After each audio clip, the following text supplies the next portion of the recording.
Well, Darvin, after Cam hit that three to beat the buzzer and maybe pull a little momentum going back into the fourth, big run again, just like the time he played Phoenix on the 26th of October.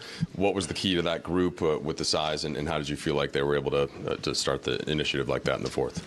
I mean, we decided to blitz with, just Brad being out there by himself with no KD. And I thought it gave us the energy we need. Everyone has to be alert, aware, energetic when you go to a defensive coverage like that. And got to be ready to move on pass. And so I thought that woke us up a little bit. We're much, much better whenever we're aggressive. And those blitzes turned into some deflections and some steals that led to us getting some easy buckets and being able to play downhill and put pressure on their defense and got us to the line, and a plethora of things that were positive stem from that coverage. And, the guys got to make it work. Kudos. That lineup we had out there, I think it was Austin, Cam, Brian, Rui, and C. Wood. Yeah. That was the five that turned the tide in our favor. And so just being more aggressive, plain and simple.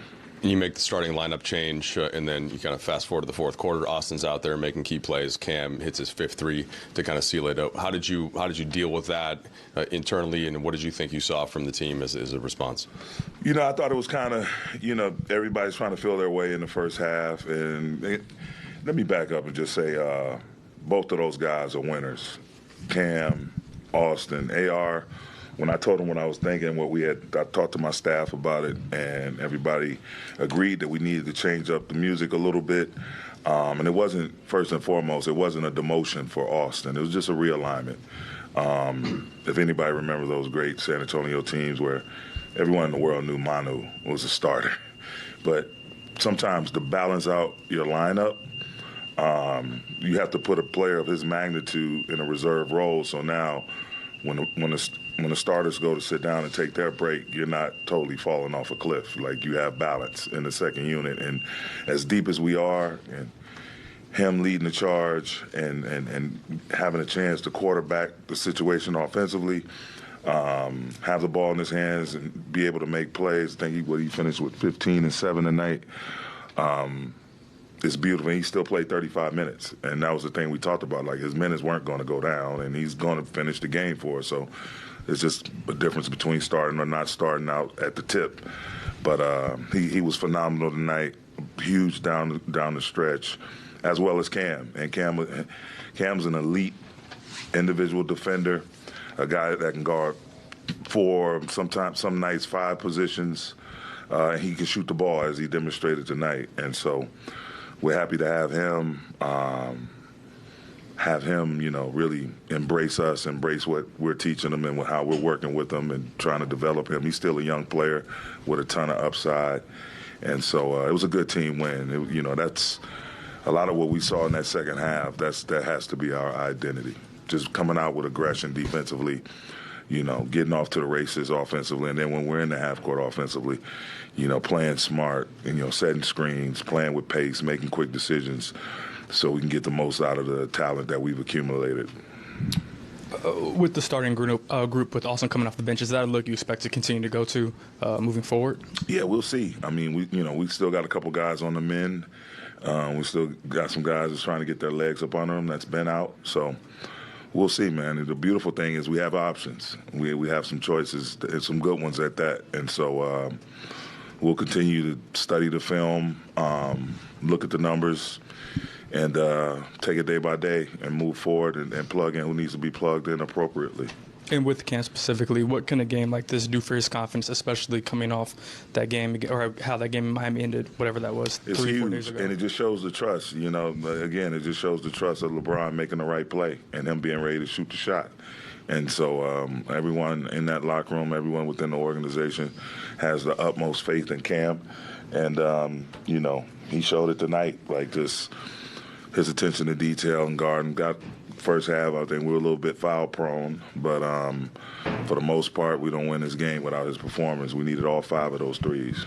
Darvin, this team had plenty of reasons to be motivated beyond an in-season tournament, coming off of a losing streak and the winless road trip to this point. But did you sense a different level of intensity out there? And for your first taste of You know, what you said the other day, something that you think is going to be a mainstay in this league. What did you think?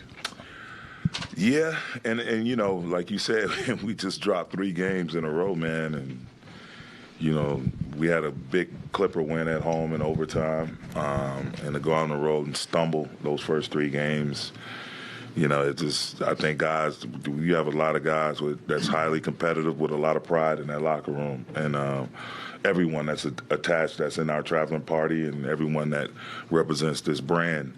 You know, we have a sense of urgency to want to get it right. And that awful taste of losing being in your mouth is just like, it'll drive you crazy. I know it drives me crazy. You keep it all in perspective, but it drives you crazy. No one likes that feeling dropping games. So I just think, you know, when I saw the energy of the guys this morning shoot around, no one was dragging or moping or hanging their head. Everyone was communicating when we did our defensive and offensive breakdowns, everyone pitching in, giving their input. And I just felt good about coming into tonight's game and had some ups, some downs, came out great. Then, you know, bottom fell out a couple times.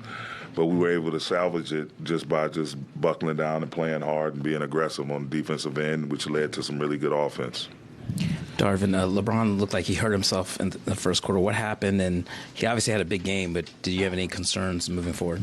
Nah, I checked with him. He said he was okay. Someone had, I think, kneed him or kicked him in the shin or something like that. But, you know, we our medical team and he himself, you know, he knows his body better than anyone.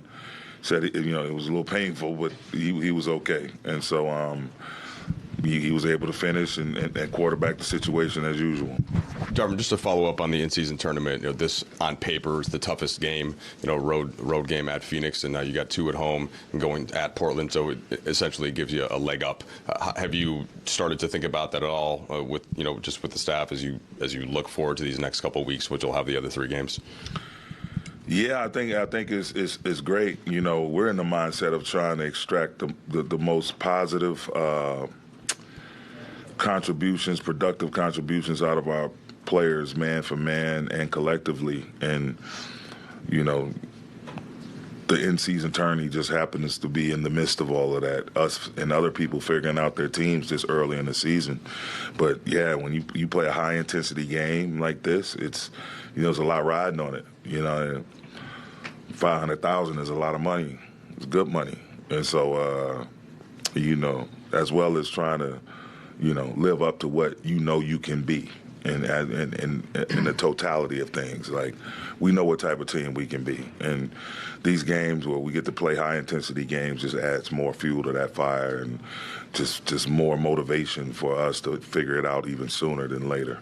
Thanks, Coach. Thank you.